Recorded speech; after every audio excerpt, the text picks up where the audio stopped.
You won't believe how crazy it is now with Hong Kongers rushing up north to spend. Back in the day, during festivals, even the border checkpoints were jam-packed with mainlanders coming to Hong Kong for tourism and shopping. But now it's flipped. Hong Kongers are storming into Shenzhen to shop until they drop. You'll see them lugging around big suitcases on weekends, ready to splurge. Their enthusiasm for spending and their purchasing power are off the charts. Today, heading out on Easter, it's so jammed that even the elevators are out of service. We had to take the fire escape stairs. Finally made it to Shenzhen, and you know what? I'm ready to shop too. How wild is it when Hong Kongers come to the mainland to shop? Well, let me tell you, all the trendy cakes are sold out, shredded chicken are selling so fast your hand cramps from shredding them, and restaurant queues stretch all the way downstairs. Easter holidays are even crazier. With the same $1,000 in Hong Kong, you would barely get a meal. But here in the mainland, you're living it up like royalty, dining at 5-star spots all day long, and the hospitality unmatched. In tea restaurants, mainlanders give you the warmest welcome, while in Hong Kong, you'll be stuck with cold noodles. Plus, it's super convenient. You finish shopping for specialties and boom, you can just pack it up and ship it out. Crossing the border takes less than 30 minutes round trip, and there's even a dedicated line for shopping. Come to Shenzhen for groceries, head back to Hong Kong, cook up a storm. It's the new normal. Earn in Hong Kong, spend in Shenzhen. The other day, Hong Kongers finally had their own New Year festival rush. Everywhere you looked in Shenzhen, there were queues. It's too crowded. For folks like us commuting between Shenzhen and Hong Kong daily, waiting in long lines at the border is frustrating. But let me tell you, making money in Hong Kong and spending it in Shenzhen, it's a steal. Look, a meal in Shenzhen costs just 128 yuan, and you get buttered shrimp included. In Hong Kong, that price would barely cover 2 bowls of cart noodles. Shenzhen has truly become the backyard playground for Hong Kongers.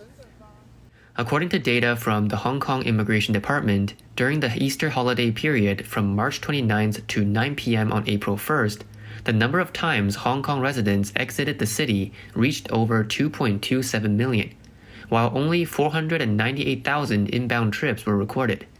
Of these, over 1.9 million Hong Kongers ventured into the mainland, representing over 83% of outbound travelers. Roughly a quarter of Hong Kong's population, based on a 2023 estimation of 7.5 million residents, visited the mainland during this period.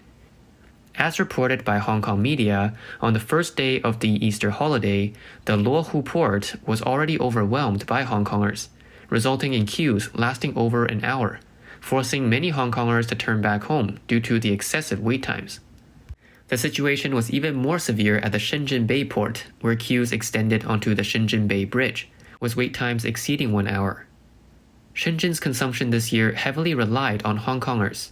Places like Wong Ti Plaza and Coco Park in Futian, Jin Guanghua Plaza and Mixi in Luohu were flooded by Hong Kongers, and Cantonese could be heard everywhere in the malls. Looking to dine out? Prepare to wait in line, and almost everyone ahead of you will be from Hong Kong. Even the once famous Haidilao hotpot chain had long queues during dinner time.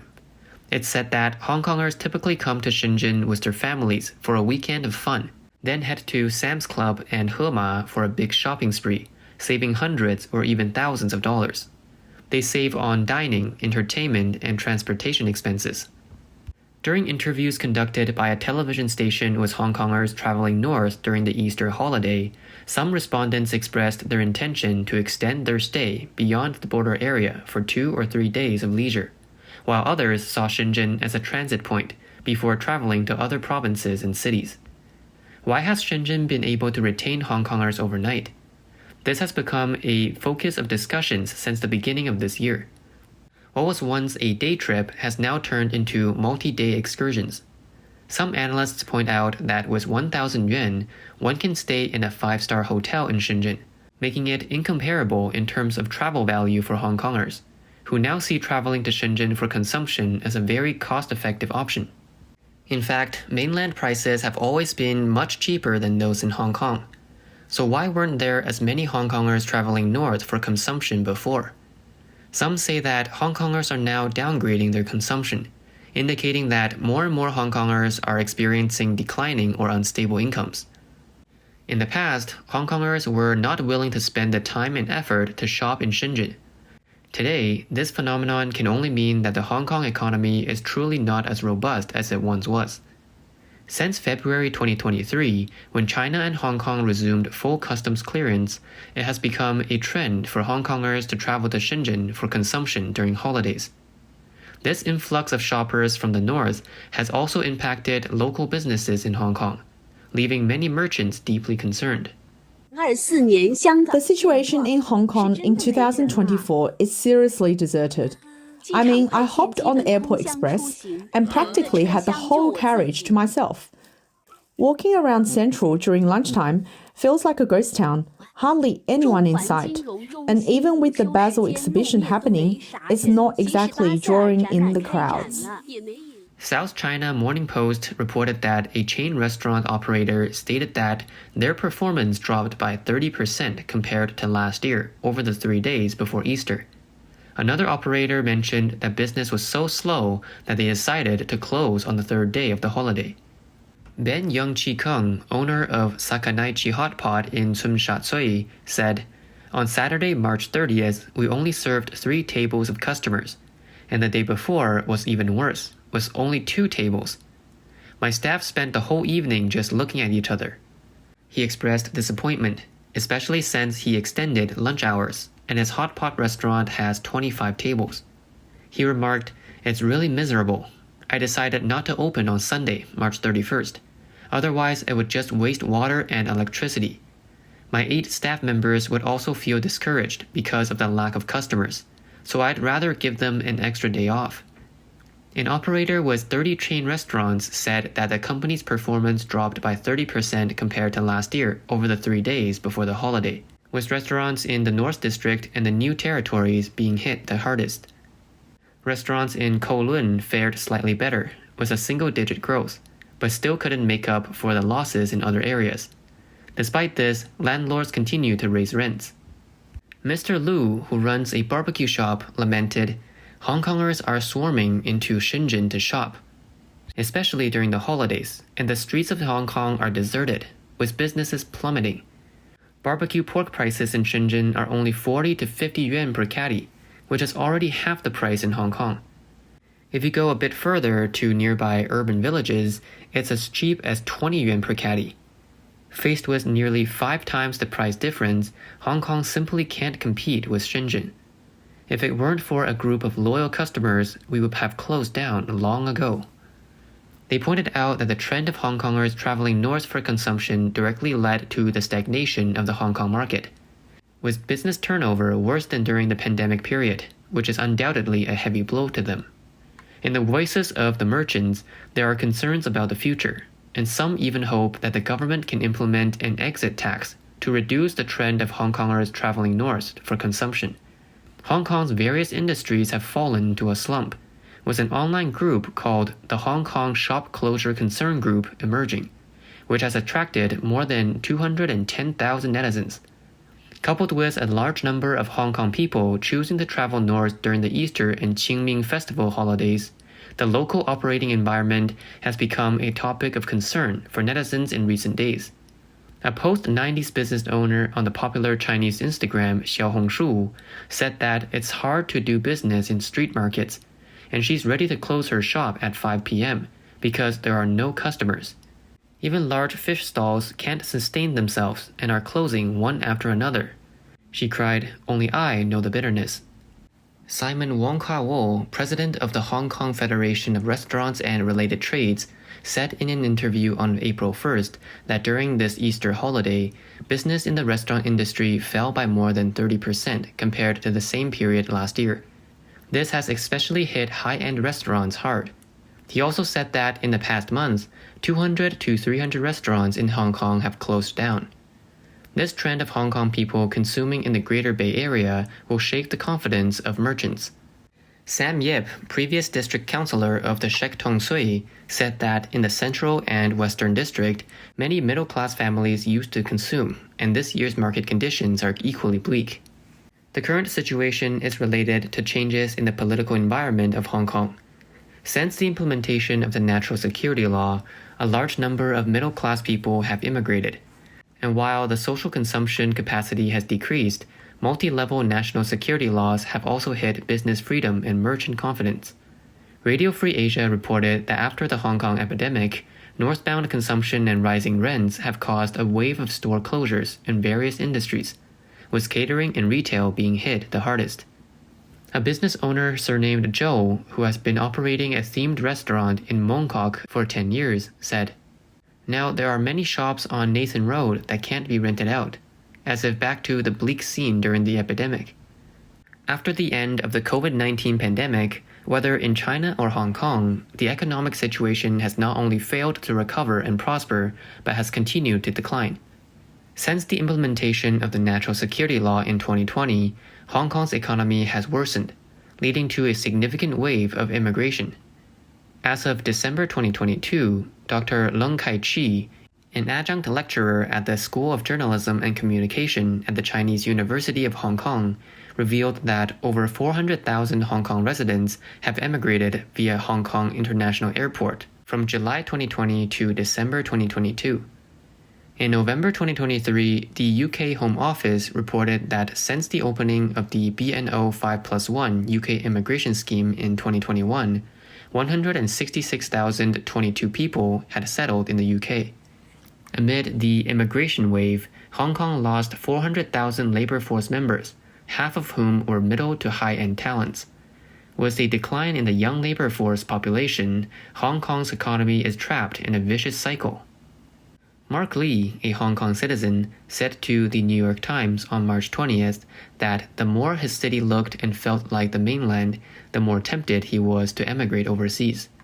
Lee is a 36-year-old personal trainer who shared that over the past few years, approximately a quarter of the 200 users in his WhatsApp running and fitness class groups have left Hong Kong. He is reluctant to have children due to concerns about the national security education required by Hong Kong's public school system. Witnessing the current state of Hong Kong, he feels deeply disheartened.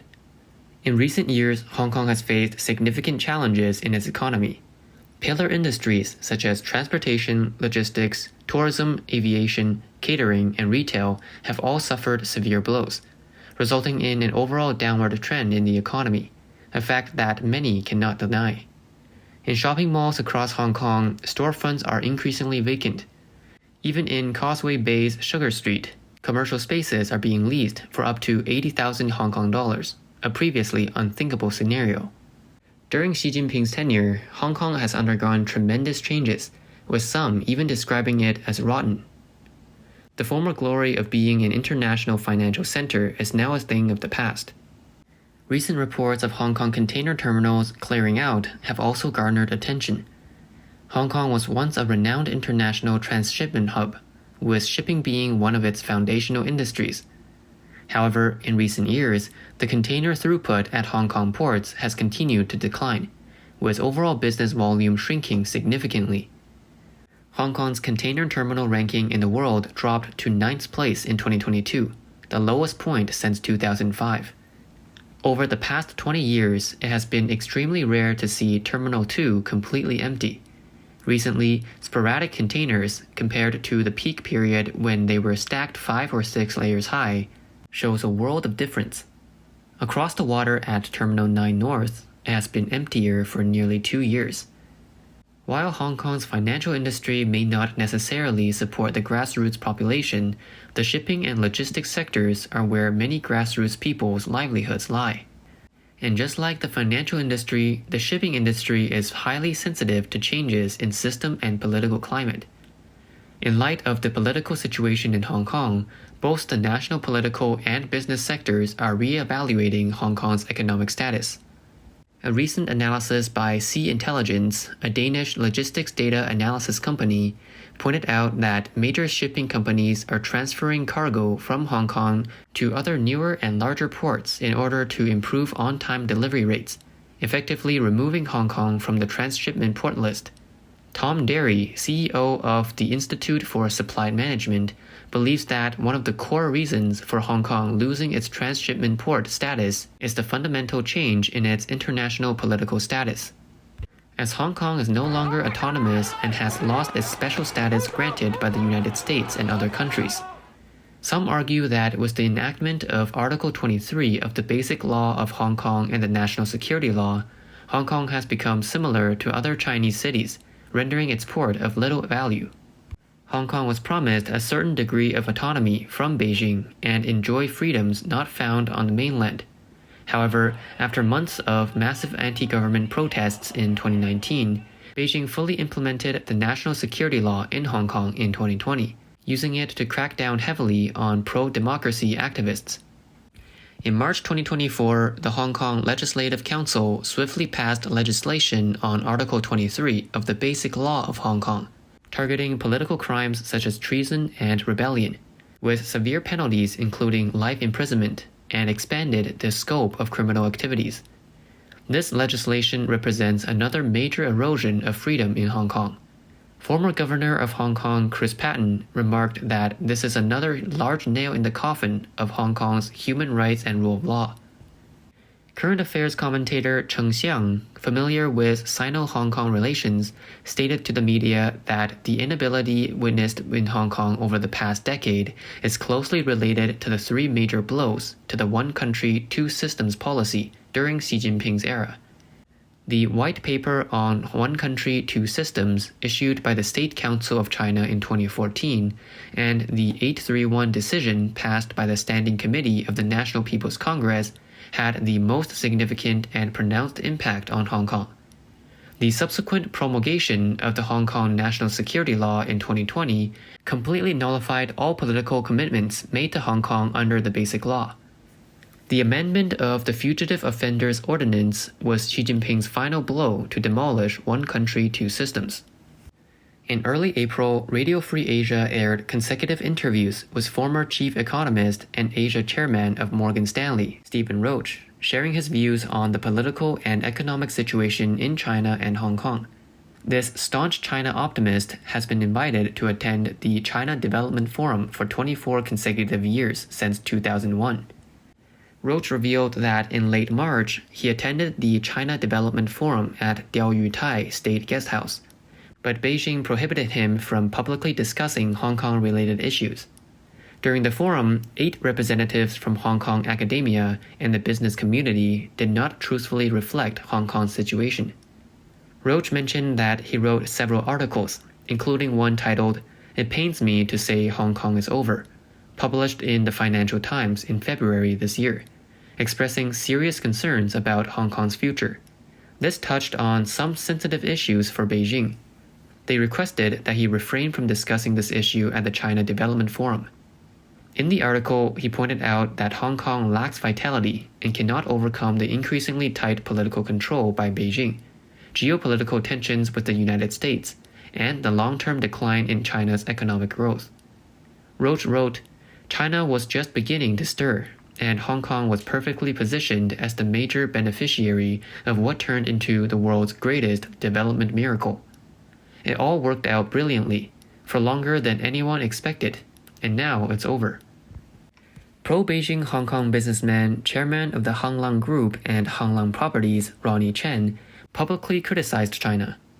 In a letter to shareholders in the annual report, he believes that the peak of Hong Kong's economy may have passed, and it may not be able to regain its glory in the coming years.